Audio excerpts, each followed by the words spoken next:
Let us begin with a prayer. This is on page 206 of this book, The Universal Prayers. The second one on that page. This is from a hymn called Jagannatha Ashtakam,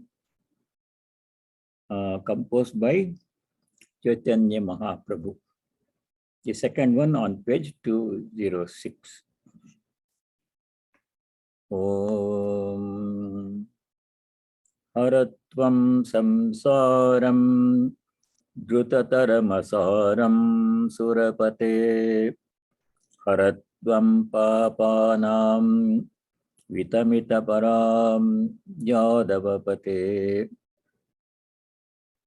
Haratvam Papanam Vitatitimiram Vitati Mitatimaparam Yadavapate Aho Dine Nathe Nihitamachalam Nishchitapadam Jagannath-Swami Nayanapatagami Bhavatume. Om Shanti Shanti Shanti. Oh, this is combined with the previous one. O God of gods, remove forthwith from my mind all fascination for this vain and fleeting world. O Lord, take away the heaps of heinous sins from me. O God, thou ever bestowest thy unfailing mercy upon the miserable and the helpless. O mighty Lord of the universe, do thou reveal thyself unto me. Seeking grace of God and praying for revelation. We just finished the first verse of the 16th chapter. This chapter is very interesting and important. It has a description of divine qualities and demoniac qualities. We should know what virtues we have to practice to reach our goal, namely to realize God, self-knowledge or pure devotion. One of the things that came in the first verse was yajna. Everything that we do has to be done as yajna, means sacrifice or offering. It's an attitude. Yajna also means specifically the fire ceremony that people do, Vedic ceremonies, chanting mantras and offering things to fire, invoking divine presence in the fire. But yajna in general means, as described in the Gita, especially in the 3rd chapter, the attitude of sacrifice. Sacrifice means it's a frightening term, sacrifice. That's not what it means. It's a very pleasant concept. Sacrifice means doing everything out of love for others. If other people benefit from my work, then I will also be benefited. There are two ways of doing any work. One way is with a selfish motive. I want to gain something, I want to do this work, I will benefit from this work. My interest is dominant. That is one way to do work. But for spiritual seekers, we should not do that. We should do the opposite. Every work that we do, every work means without any exception, even office work, your professional work, work that we do at home, taking care of children, cooking, cleaning, highest professional work, doctors, treating patients, teachers teaching, so all that work has to be done not with a selfish motive. We do get some benefit, we need to do some work, that will be there. But motive must be to do it as an offering so that others can be benefited. Out of love, there's more joy in giving than in receiving, that we know. So when you do for something, you feel really good. It gives you a very good feeling when you do something for somebody. So in the third chapter, we studied yajna, how this principle of yajna has been there inherent in the whole of creation. It's not something that somebody came up with, some idea. No. The Lord, the Creator, Bhagavan, who created this world, at the time of creation, at the same time when he created this whole world, all the beings, animals, plants, things, planets, and everything, at the same time, he built into the creation the concept of yajna. We can see yajna happening in nature all the time, 24 hours around the clock, all around us. If we open our eyes and see yajna is happening. How? For example, sun is shining. What is the benefit for the sun in shining? He's not doing it for himself.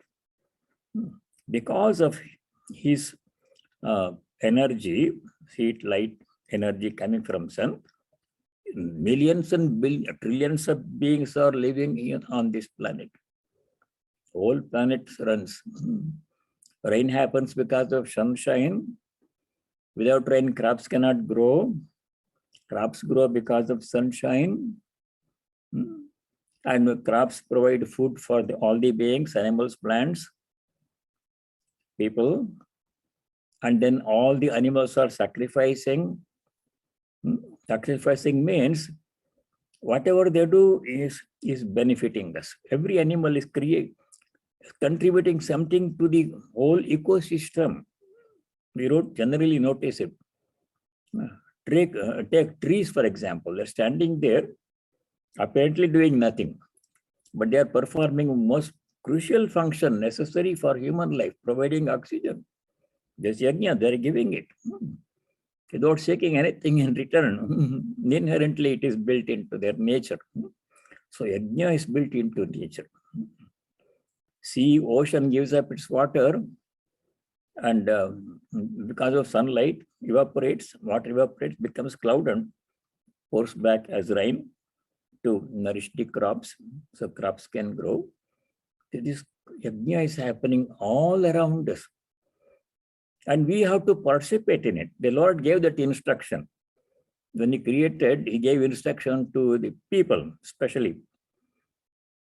He said, Sahayajna, chapter 3, Sahayajna Prajaha Srishtva, after creating the Srishti means creation, the universe, beings, all beings. Purovacha Prajapatihi, Prajapati means creator, the Lord of all beings. Pura means earlier, at the time of creation, Uvacha, he said. What did he say? Anena Prasaveshyadvam. Anena means yajnana. By performing, leading your life as yajna, doing everything as yajna, Prasaveshyadvam, you grow, you flourish, you grow. Eshavostvishta kamudak. Esha means this yajna. If you perform all actions of yajna, you will get everything you need. Vishta. Whatever we need, whatever we want, is provided by nature. So that's built into the creation yajna. So what we have to do is to put it into practice in our daily life. Whatever we do, just nothing special need be done. The same work that we do. You don't have to change anything. Work will be same. But just in our mind, we make a change. I'm doing it out of love, gratitude. I receive so much from all other people. So many people are working hard this moment to make us make everything possible in our lives. The people who grow food in some hundreds, thousands of miles away in some other country, they are growing, working hard, farmers. And then so many other people get involved in the food chain so that we can get food on our table. How many different kinds of people are serving, contributing. The utility people, they are working this moment, they are working very hard. All night they work so that we can get electricity, water, gas. So many people are working. Animals are working. Trees are working for us. And if you receive so many things from all these various numerous sources, and if you just use it only for selfish purpose, don't do anything for others, then you are being, we're not doing good. So Sri Krishna has strong words for them. Tair dattana pradayebhyo yo bhungte stena eva saha. Chapter 3, verses 12 and 13. Taihi, by the gods, by nature, dattan, all the gifts that we have received. Apradaya, not sharing, not giving. Yo bhungte, that person who eats, enjoys everything for oneself. Saha stena eva. Stena means a thief. Getting, but not giving. So here, yajna is very important. And we don't have to change anything, just the attitude. I'm doing it for love of others. May everybody benefit. If everybody benefits, I'll be benefited. I'm included in that everybody. I don't have to just say for my benefit only. It's a very beautiful concept. If you think about yajna, how pervasive it is in our life, in every activity, how pervasive it can be. It's a very beautiful, it's just nice to think about it. Everything I'm doing is out of love, out of gratitude. Anything I can do only with the help of other people. I cannot take one step without the help of other people. I cannot breathe without the help of other people, making it possible, without nature making it possible. So what am I giving in return? So that is the yajna.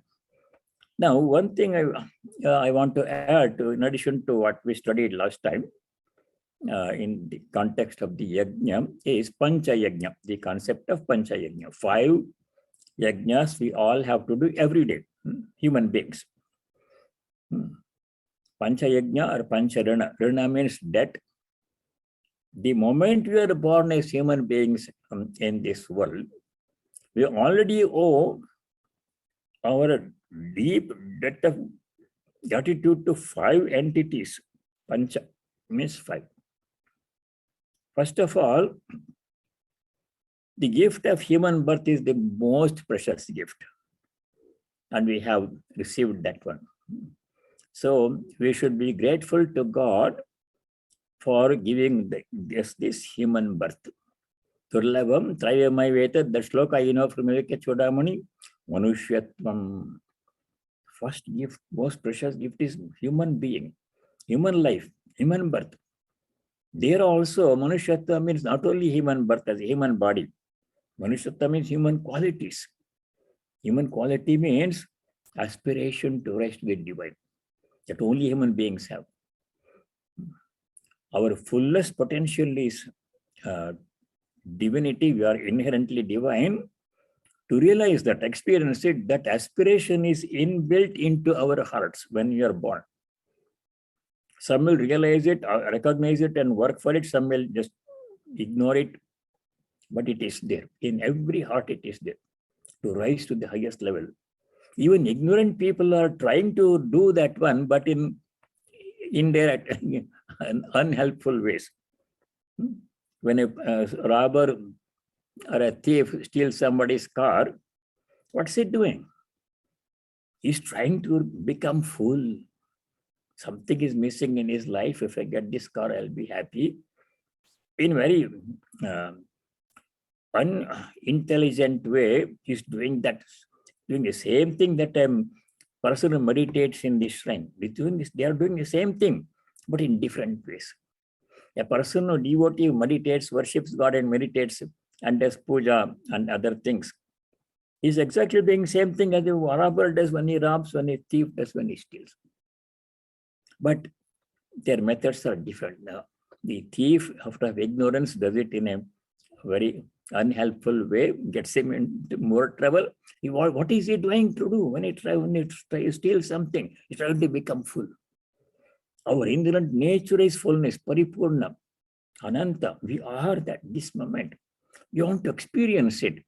But the urge to experience that fullness, that divinity within us, is implemented in different ways by different people, in unintelligent ways by foolish people, in proper ways by wise people. Everybody is trying to do the same thing, to become full, to experience my divine nature, inherently perfect nature. We are all perfect. Be ye perfect, even as the Father in heaven is perfect. The strive for perfection is inherent in human heart. That is humanness, human quality. Other qualities such as love, compassion, gratitude, service, all human qualities. We should have the qualities, not only human birth as human body. Many people have human body, but they don't have these qualities. We have both. God has given us. So first debt that we owe is to God for giving us human birth and human qualities and desire to know Him. That gift is from God is there. Mumukshta is there. Love for God is there in our heart. That is His gift. Because of His grace, we have this love for God. We are trying to understand Him. So we have to express our gratitude to God. First rana that we owe is to God. Deva rana. We should do it by doing Deva Yajna. Deva Yajna means worship of God. In any way, so many different ways of worship are there. Serving other people is one of the best kinds of worship, as Swamiji made it popular. It was in the Bhagavatam already, Puranam. Service is worship. Serving needy people, poor people, animals and plants is worship of God. Seeing divine presence in the animals and plants and people. So that is one kind of worship. Other different kinds of worship, we don't have to dwell on that too much. So first one, Pancha Yajna, Deva Yajna, worship. One. Pancha Yajna we're discussing now. Second entity to which we are grateful are the sages, Rishi.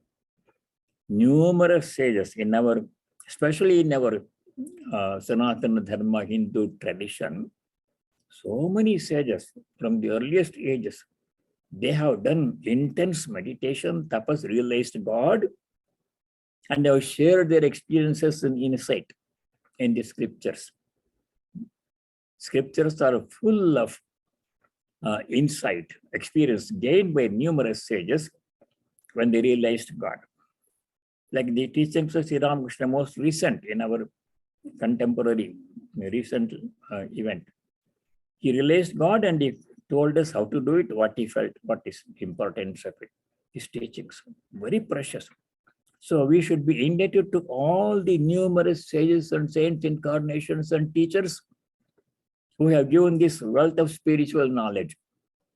The richest heritage of spiritual heritage we have inherited. Richest, I can say.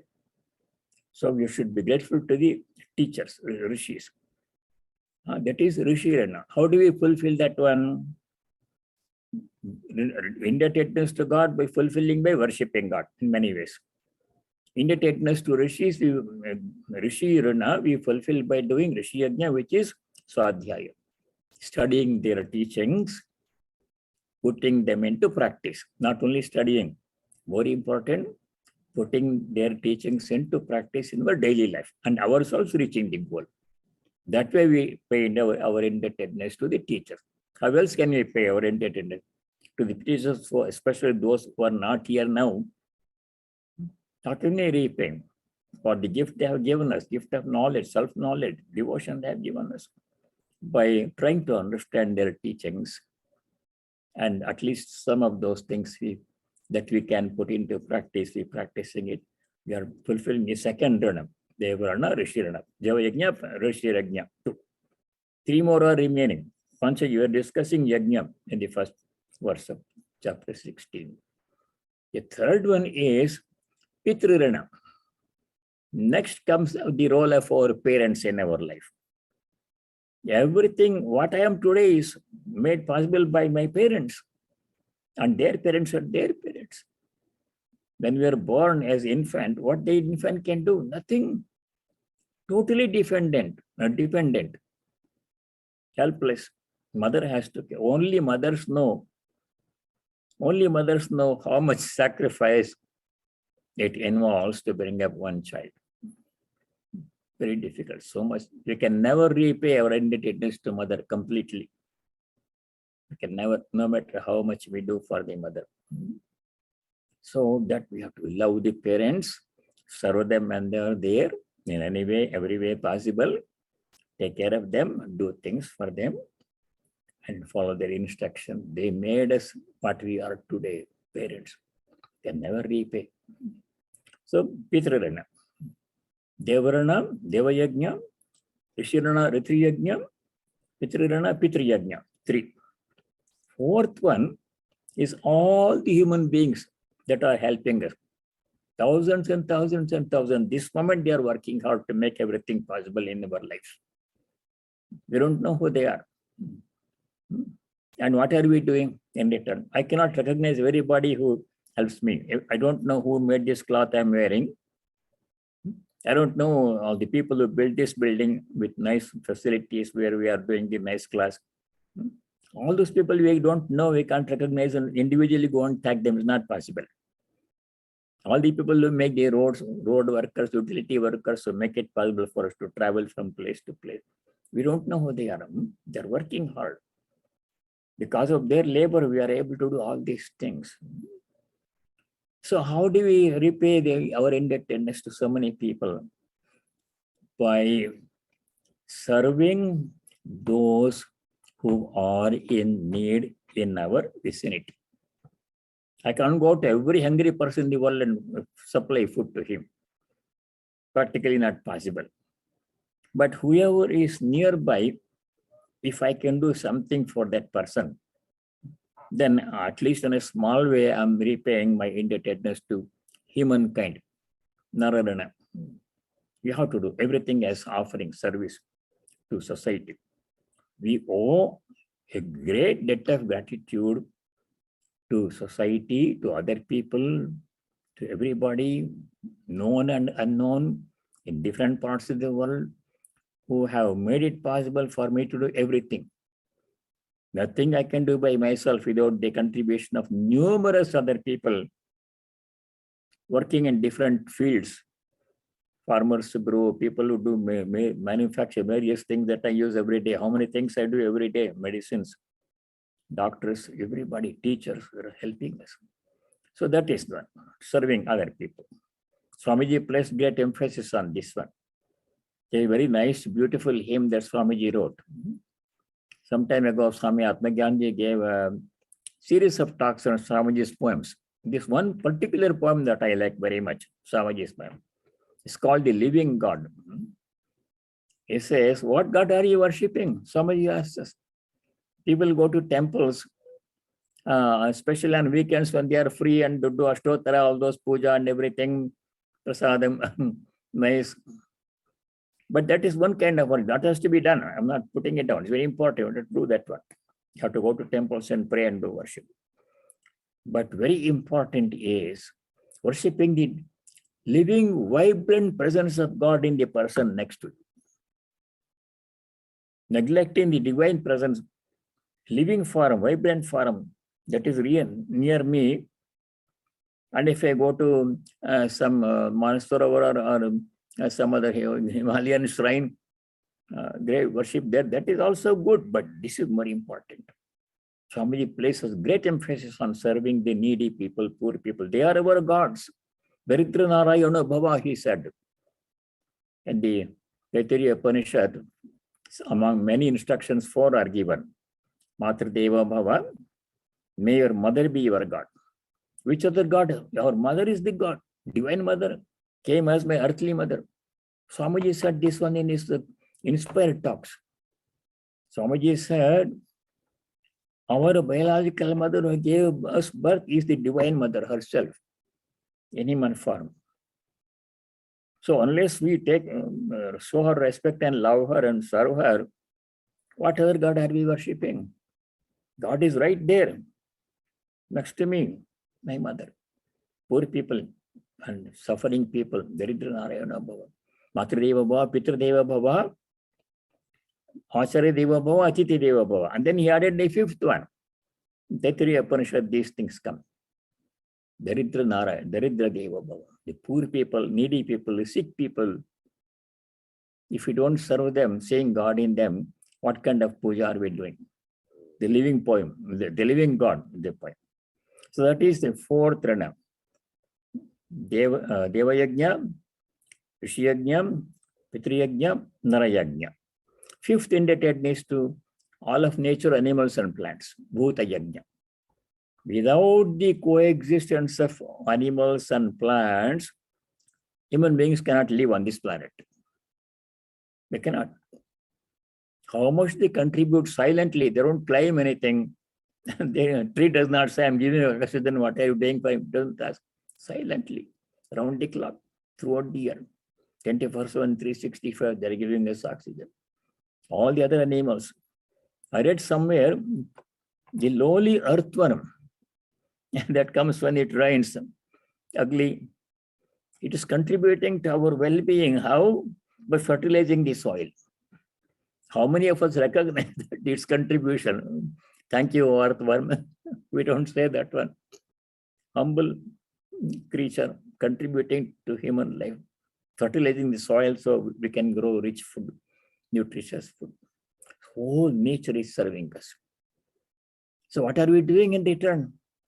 Human beings are thoughtless sometimes. Not all. Some people unnecessarily killing the trees and scattering litter everywhere on the earth, causing land pollution, air pollution, water pollution, spoiling nature, cutting off trees.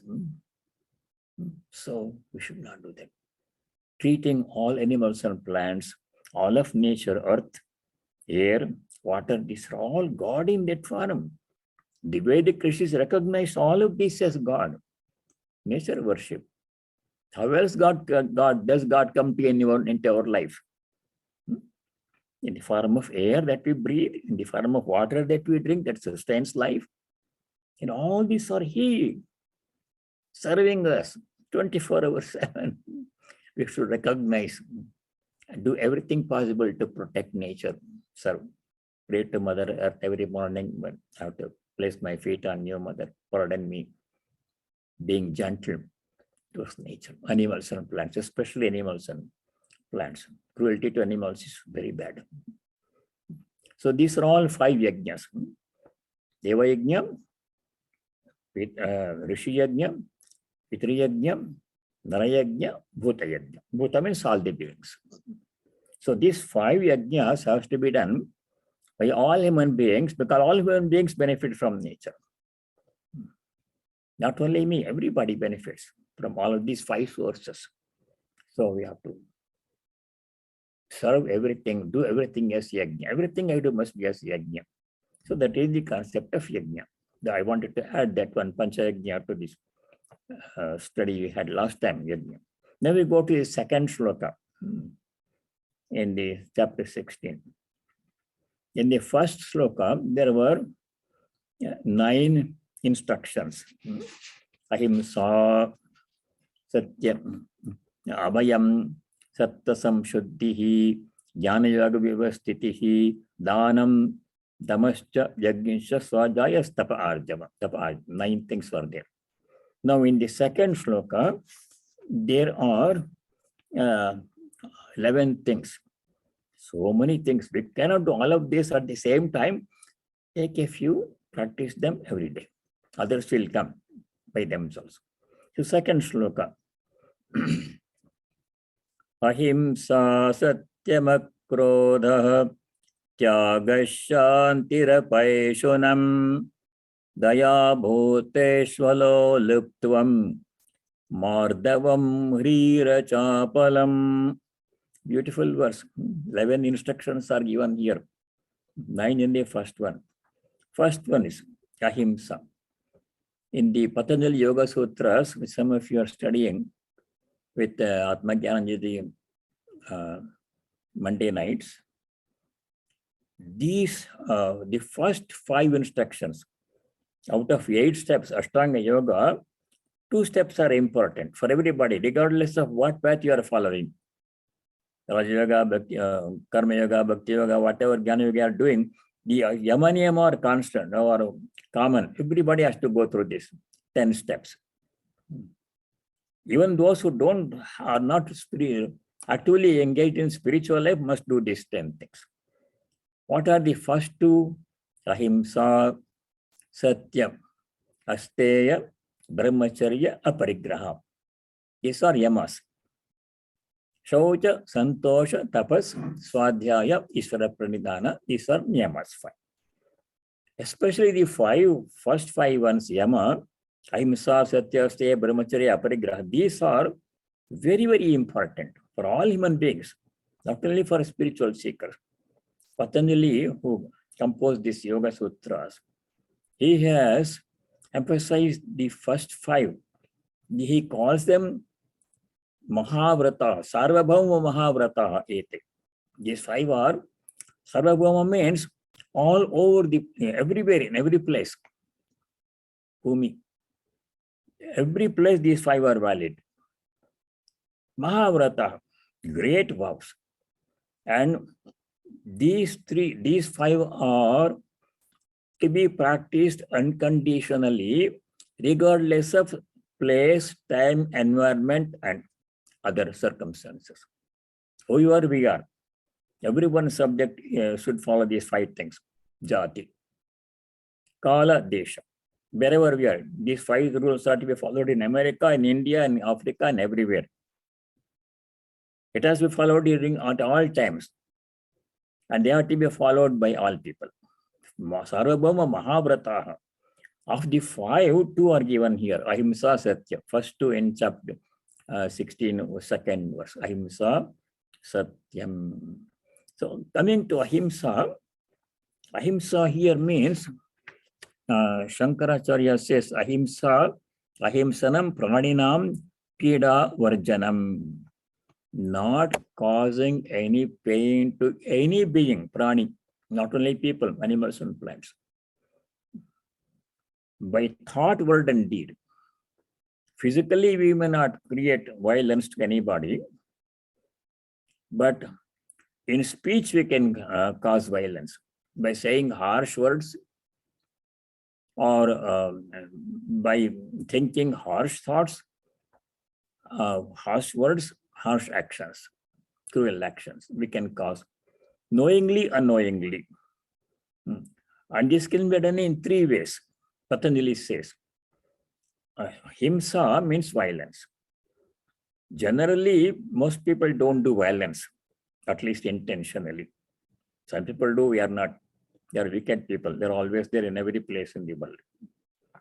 Physical violence we can prevent easily. The people like that don't do physical violence. You are very careful. But I may not do it myself. Kritam, I may do it through some other person. Karitam, Kritam, Karitam, Anumoditam. Three ways of doing violence. I can ask somebody or arrange in such a way that somebody else does the violence and I benefit from it. I may promote it, I may cause it, I may. Even if I approve it, if I don't cause it, but somebody does it and they approve it, then also I'm participating. I'm a party to that violence. Kritam Karitam Anumoditam. Anumodana means approval. Somebody tells a lie to somebody else, and I am aware of that one. If I don't know, I cannot do anything. This person is telling a lie, misleading another person, and I know that one. If I keep quiet, then I'm promoting, I'm encouraging that person.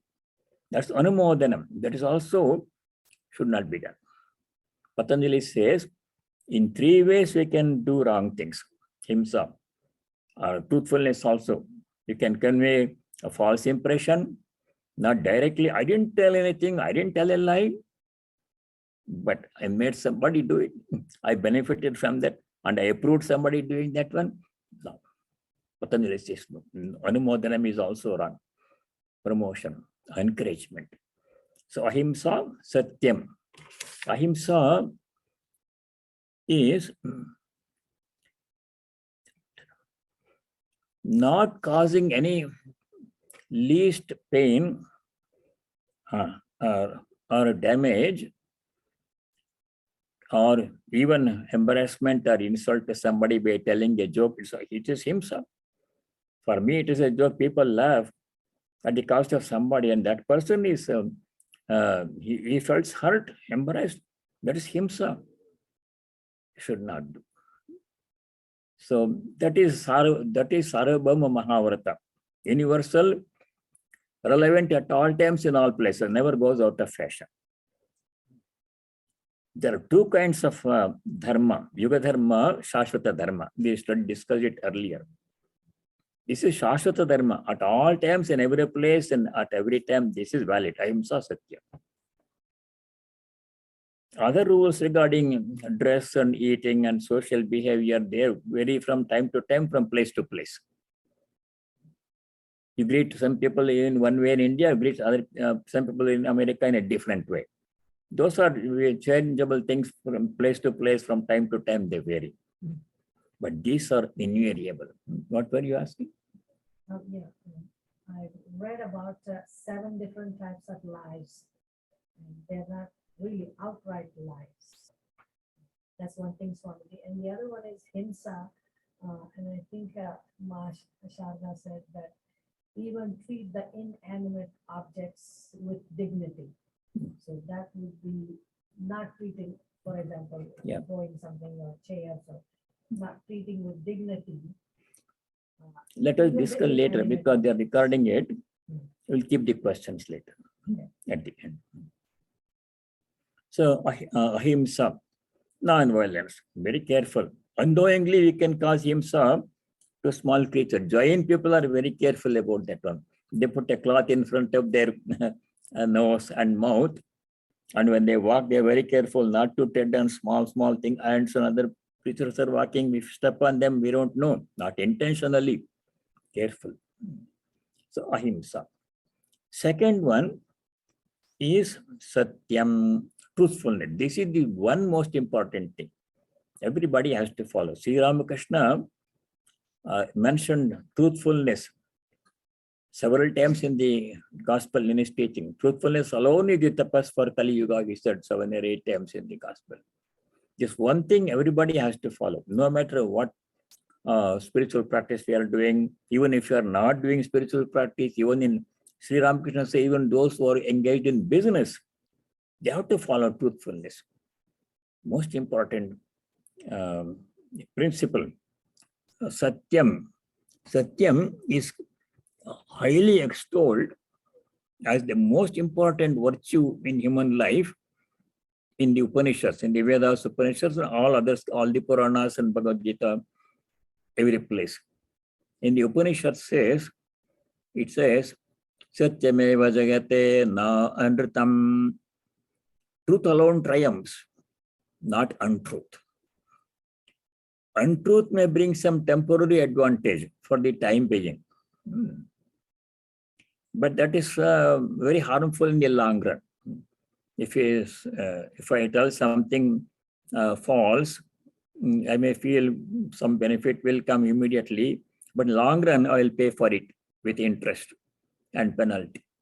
So always following the truth. Satyameva jayate na anritam. And then it says in the Mundaka Upanishad, Satyena labhyas tapasa esha atma. This Atman can be gained, self-knowledge can be gained only by Satya.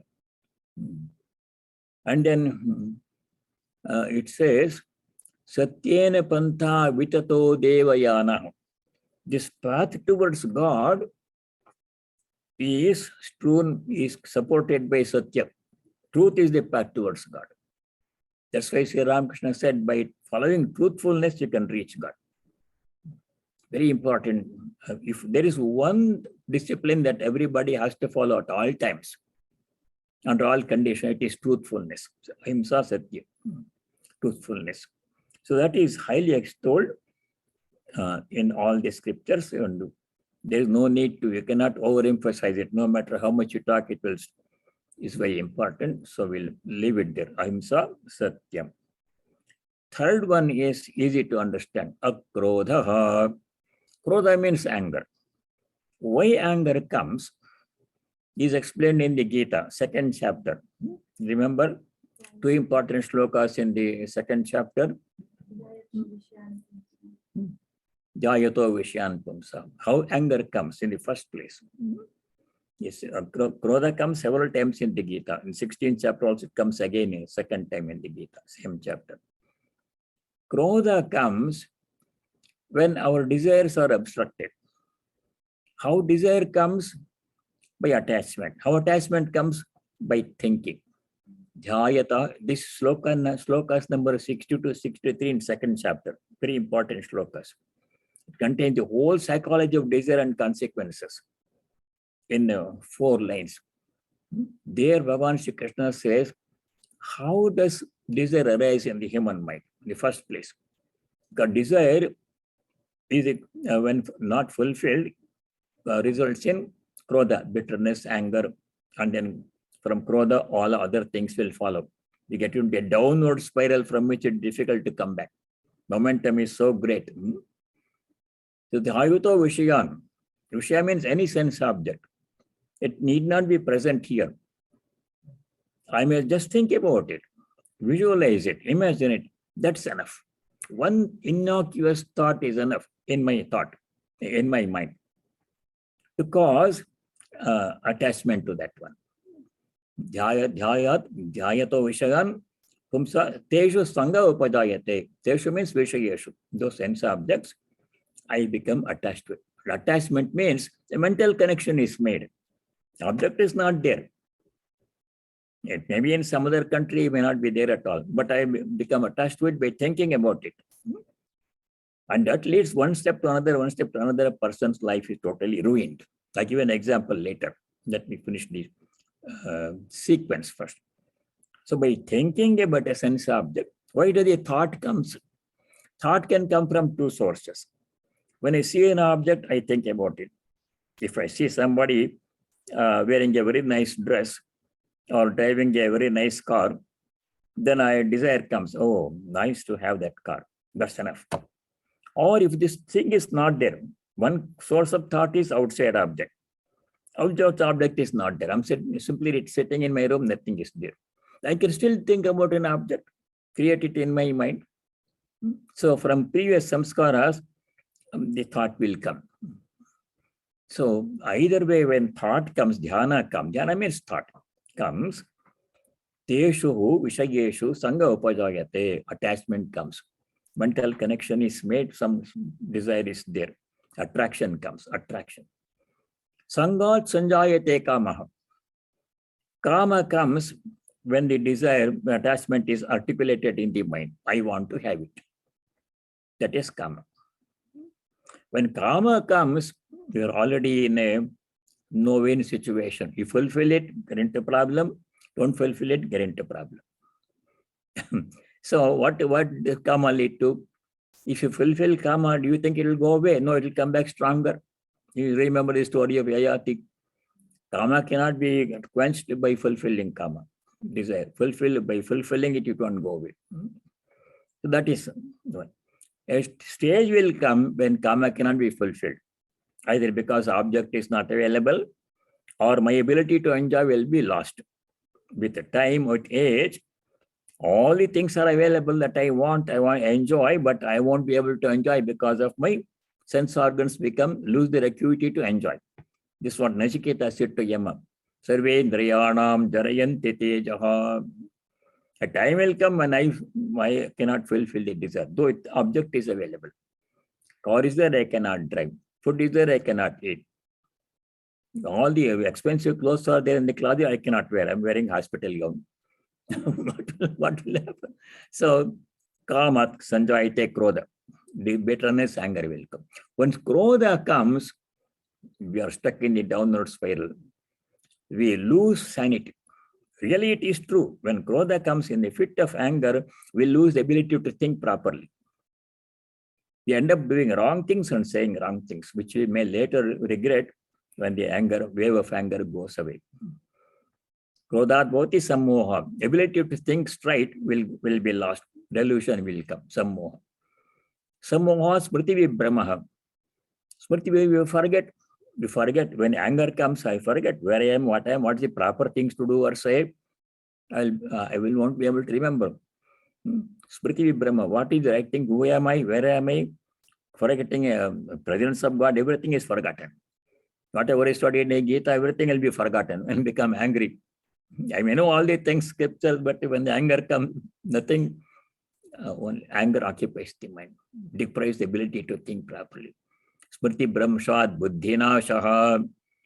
Buddhi means intellect. Thinking power will be lost. You can't think straight when you're angry. Buddhinashat pranashyati. Person ruin. See, one example I give. In 1981 or around that time, President Reagan, he was shot by one young man, John Hinckley Jr. I remember that day. I was at work. So then they, of course, the Tom Brady, everybody, that story, you know, and the young man was caught and put in jail. Then inquired why he tried to shoot President Reagan. Fortunately, he recovered. The injury was not serious. So they discovered that in his room, this John Hinckley Jr.'s room, as a young man, there are a lot of different photos of movie actors called, her name was Jodie Foster. Jodie Foster. He was obsessed with her.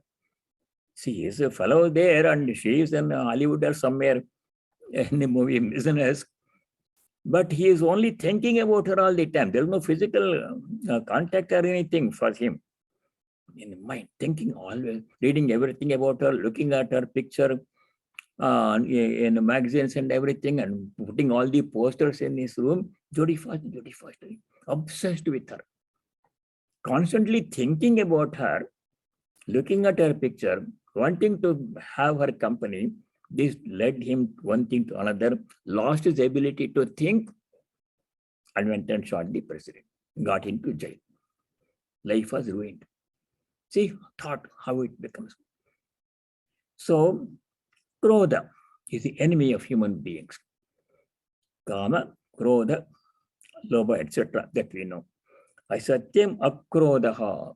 So we should not give room for occasions which will make us angry. Prevent it. Prevention is better rather than dealing with anger when it comes. Very difficult because we can't think properly at that time. Swami Buddhananda, he was a very great sadhu. He was in this country for some time. He has written some small books. One of his books is Can One Be Scientific and Yet Spiritual? Now, Can One Be Spiritual and Yet Scientific? One book. The Mind and Its Control, another book. Third book has written is Anger and Its Control, small book. So that gives practical hints on how to deal with anger. It's a very big subject in itself, but we have to control anger. Ahimsa, Satya, Akrodha means absence of anger is a divine quality. We have to practice not becoming angry. Ahimsa, Satyam, Akrodha, Tyagaha. Tyaga is in itself a very big topic. Tyaga means renunciation. It's a kind of flattening word. Renunciation, Tyaga means vairagya. Now, it can be done in very simple ways. Tyaga can be giving up attachment to everything. Tyaga is giving up mentally, not physically. You cannot give up things. Physical things you cannot give up. Although Ashtavakra says in his instructions to Janaka, give up all sense objects. Vishayan Vishavatyaja.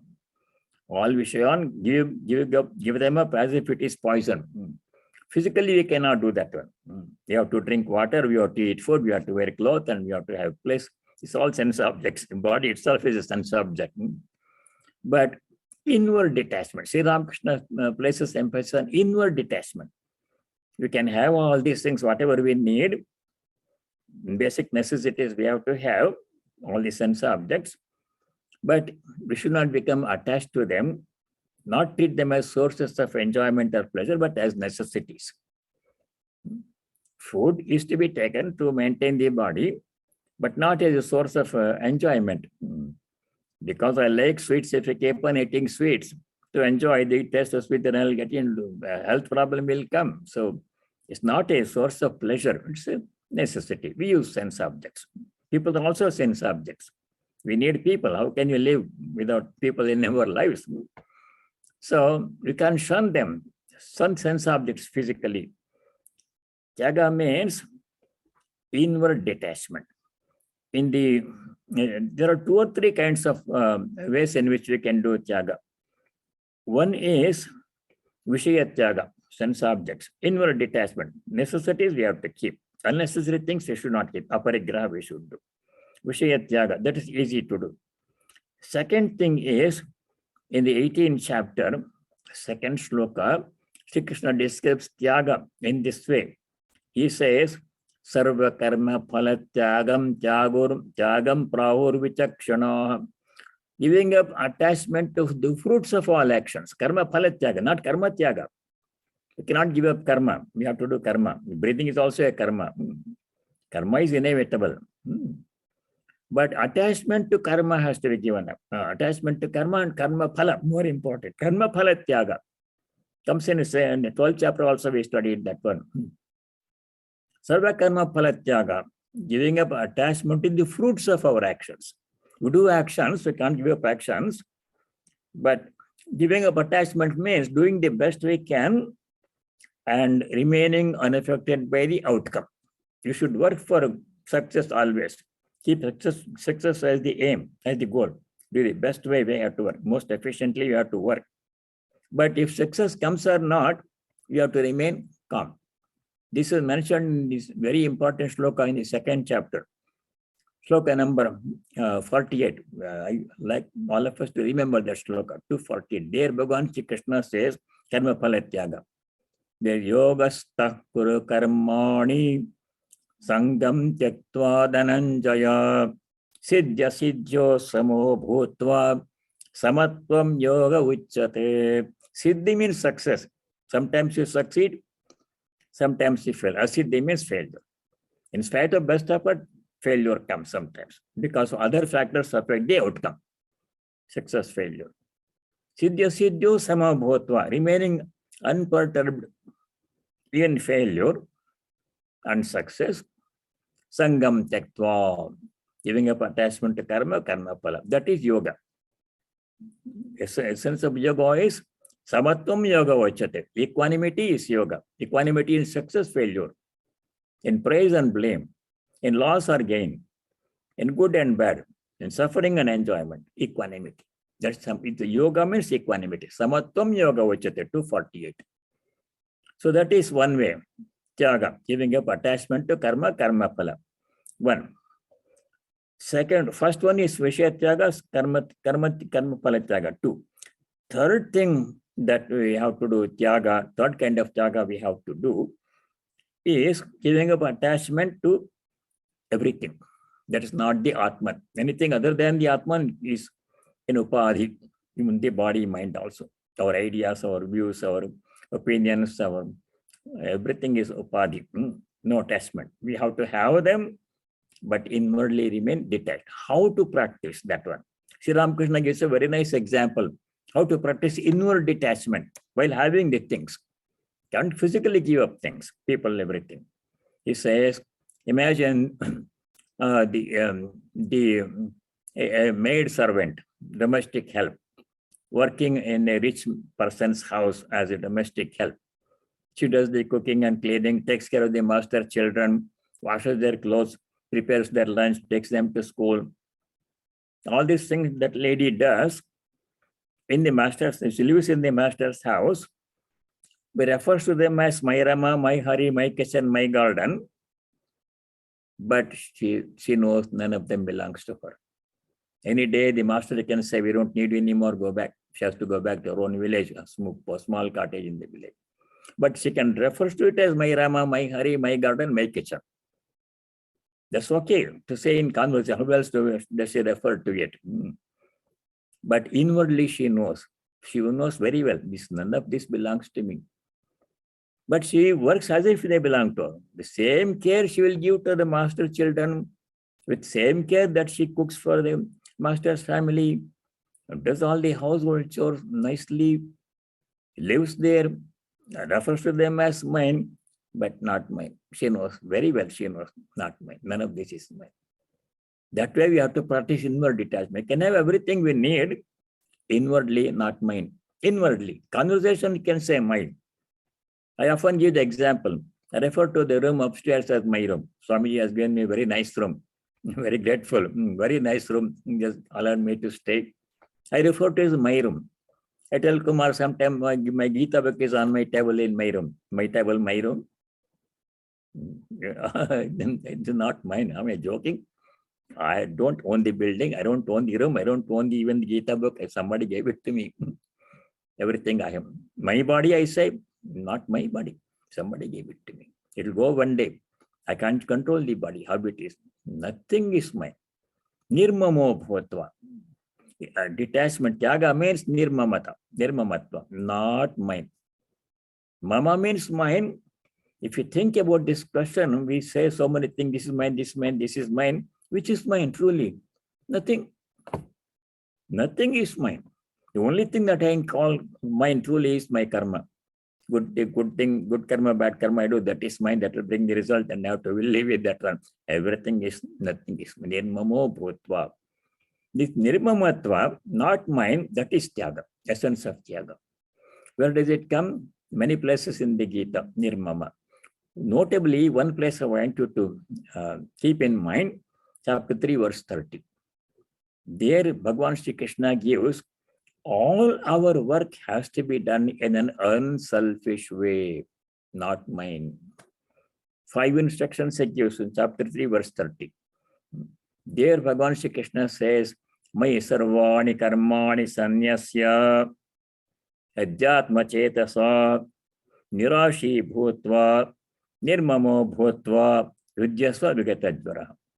Nirmamo bhutva. Everything that I do, all actions, everything I possess, everything I deal with, everybody I come across in my life, parents, siblings, friends, relatives, co-workers, all of them, they can say my friend, my father, my child, my Hari, my room, my book, my money, my car. You can say, but none of this is mine. None of them is mine. That inward detachment is the key to peace in life. Those who are attached, they're always subject to some disturbance because things will go away if you're attached to them. So that is tyaga. There's too much, many more things are there in tyaga, but these are the main points. Ahimsa, satyam, krodha, tyagaha. Now, one more thing we can do. Shanti, very important point. We all want peace. Nobody wants to be restless. Everybody wants peace. Even the robber wants peace because he robs somebody's property. They thinks I have done something. I got something which I didn't have. I needed. That's not peace. There are several ways to achieve peace in the Gita and Upanishads. 2 or 3 ways we'll discuss. Shanti. One way to achieve peace is to manage our desires. We cannot give up all the desires. Some desires are good, you have to fulfill them, cherish them. Dharmic desires. Desire to become a better person, desire to know God. These are good desires, you have to fulfill them. Adharmic desires, you have to give up. So, managing desires. Not completely giving up, you can't give up desires, but managing the desire. That comes in this in 2 slokas in the 2nd chapter. One way to achieve peace is to manage the desires and be unaffected by desires. Last 2 slokas in the 2nd chapter. There, Bhagavan Sri Krishna says how to achieve peace. One way to achieve peace is to remain unaffected by the desires. Apuryaman 270 to 71. Apuryamanam achala pratishtam samudramapa pravishanti yadvat tadvat kamayam pravishanti sarve sashantim apnoti nakamakami. Sahashantim apnoti. Such a person achieves peace. Nakamakami, those who have desire for enjoyment of sense objects, kamakamis, they can never be peaceful.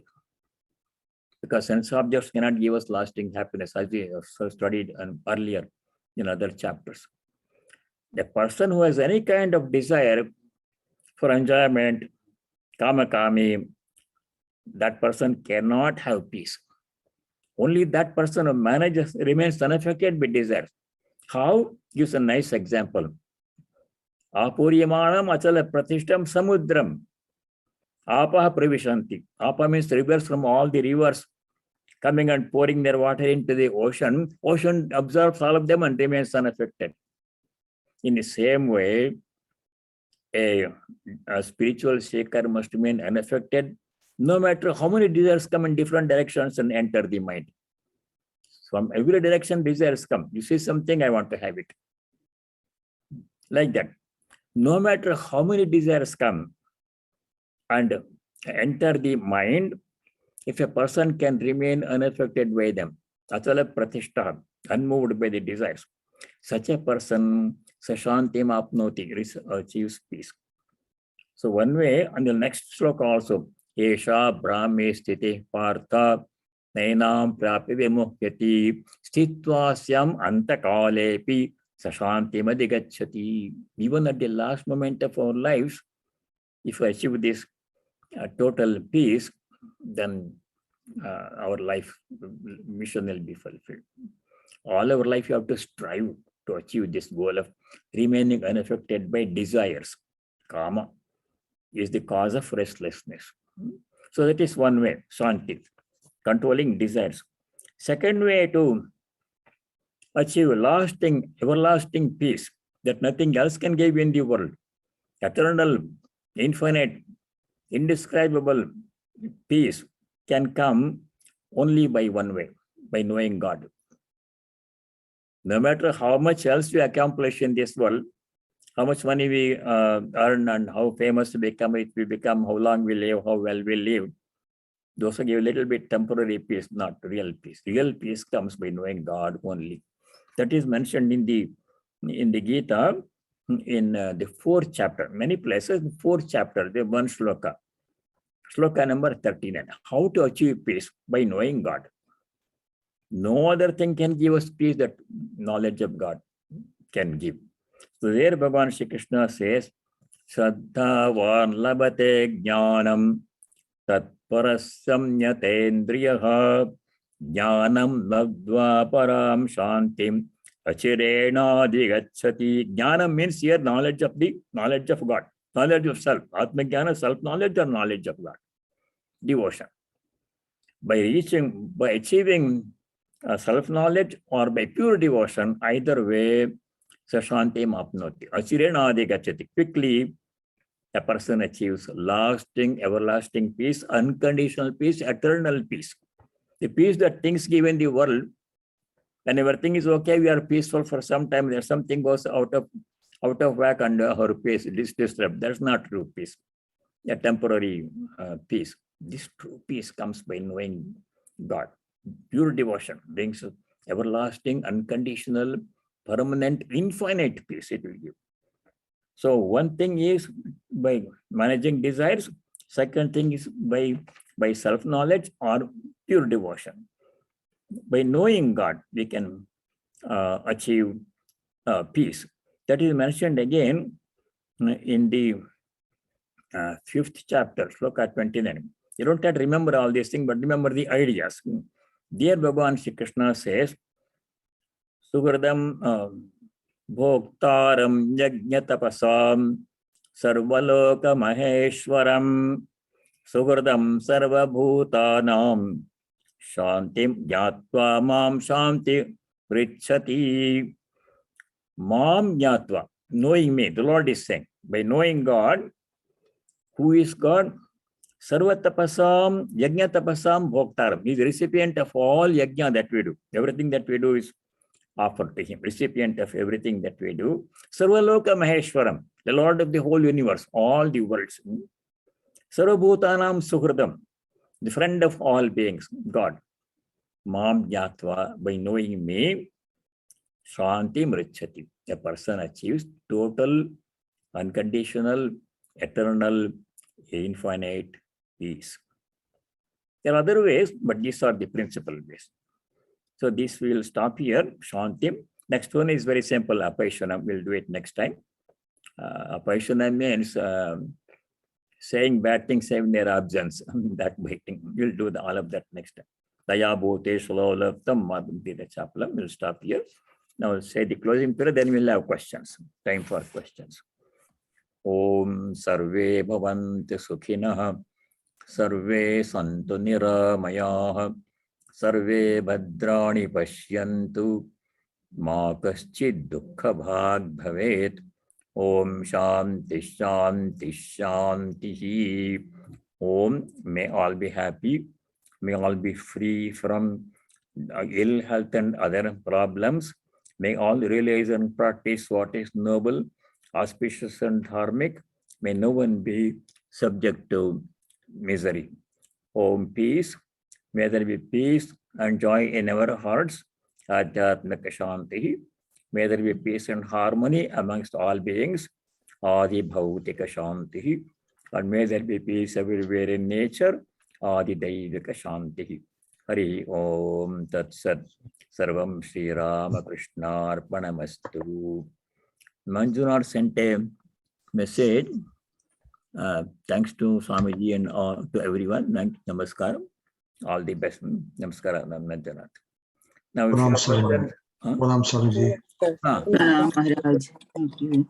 Thank you. what was your question? Unmute area. Yeah, somebody is asking question, live audience.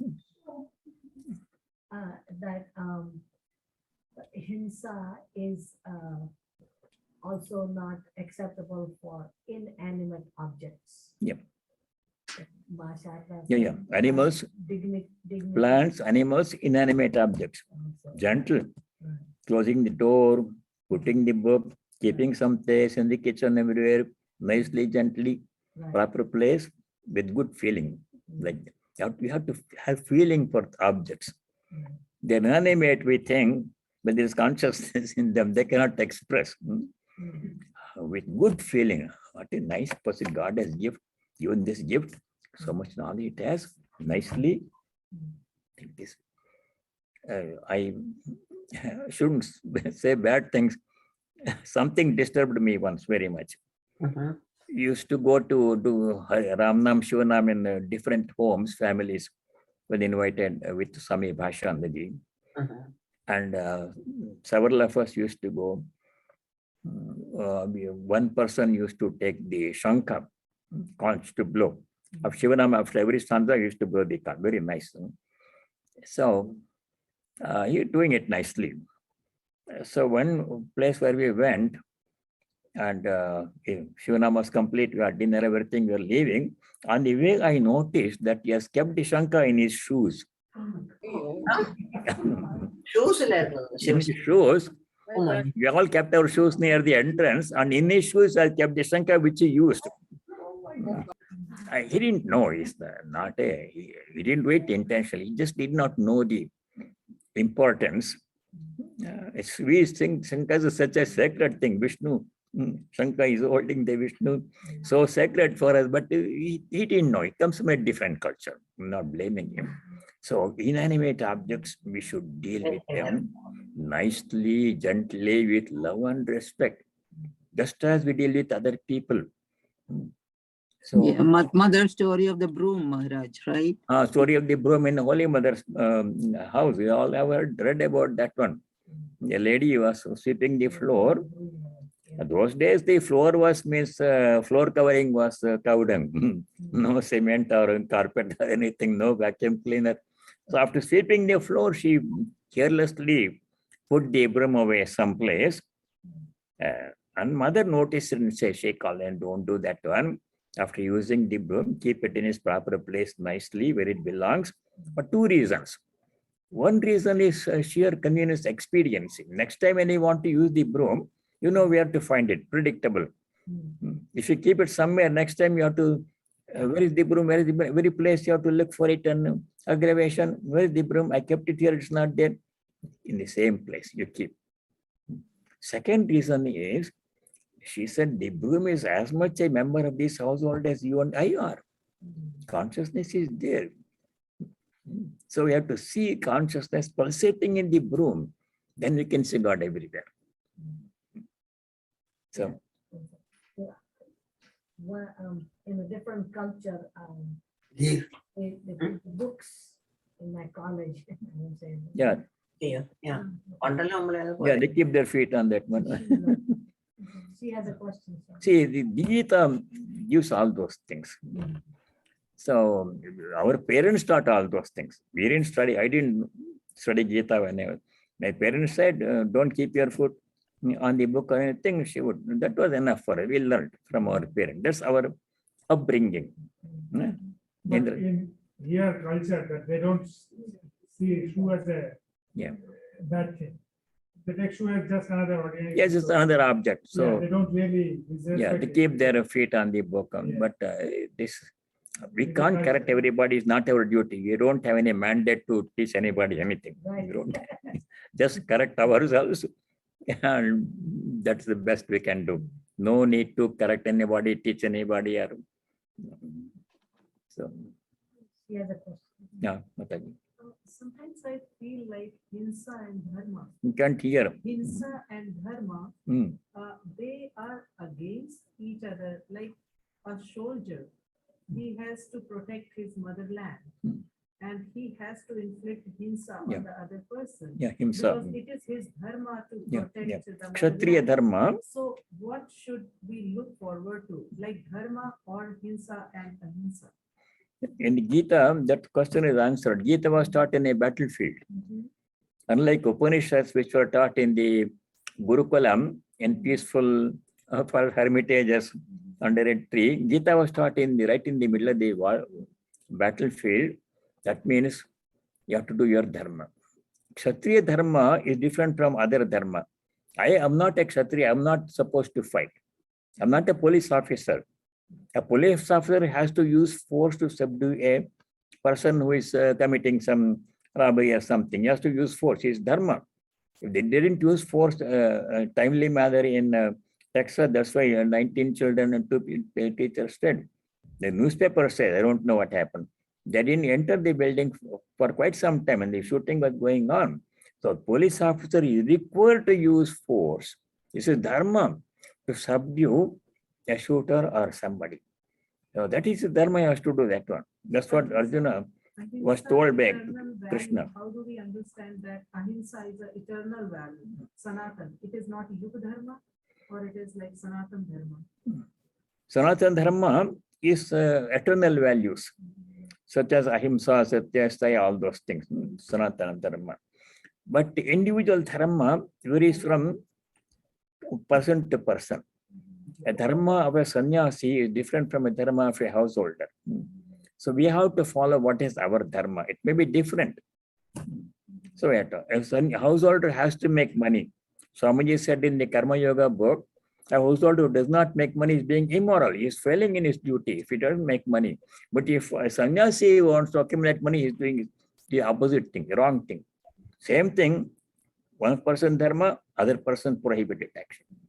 So we have to follow our dharma. Each person has to follow his or her dharma. We have to know what my dharma is. Okay, any other thing here?